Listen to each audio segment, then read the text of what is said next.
Hello guys, আসসালামু আলাইকুম। কেমন আছেন সবাই? অনেকদিন পর নতুন একটা ভিডিও নিয়ে আসলাম।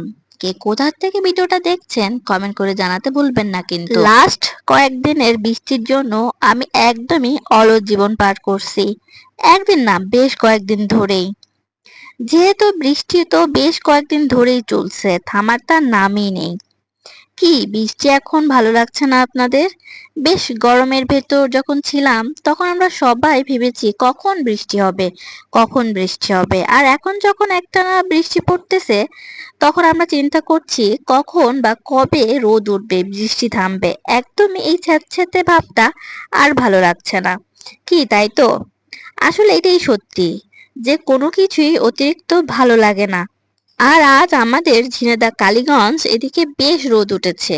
সে আগের মতো গরম ভাবটা যদিও ভালো লাগছে, তার কারণ টানা কয়েকদিনের বাচ্চার কাপড় চোপড়, আমার কাপড় চোপড়, ওর বাবার কাপড় চোপড় সবকিছু শুকিয়ে নিয়েছি এই রোদে। এই কয়েকদিনের স্যাঁতস্যাঁতে ভাবটা একটু না, বেশ খানিকটাই দূর হলো। যাই হোক, বৃষ্টি সবারই ভালো লাগে যদি না কোনো কাজ করতে হয়। আমরা যারা বিবাহিত, যাদের আবার ছোট বাবু আছে, তাদের বৃষ্টিময় জীবনটা খুব একটা আনন্দের না, কষ্টময়।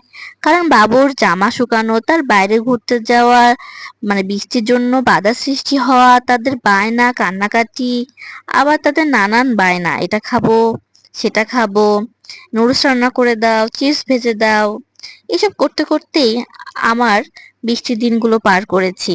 বৃষ্টিময় দিনগুলোতে কাজ করতে ইচ্ছে না করলেও এই সংসার জীবনে আমার বা আমাদের মেয়েদের কোনো কালে আর ছুটি নেই।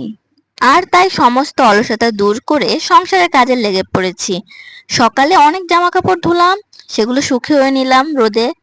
সকালের এক ধাপ রান্না খাওয়া শেষে একটু বিশ্রাম না নিয়েই লেগে পড়লাম দুপুরের রান্নায়। বেশ কয়েকদিন আগেই 1 কেজি জিএল মাছ এনে ফ্রিজে রেখে দিয়েছিলাম। ওই যে বললাম বৃষ্টির দিনগুলো কাজ করতে একদমই ভালো লাগছিল না, তাই মাছগুলো না কুটিয়ে রেখে দিয়েছিলাম।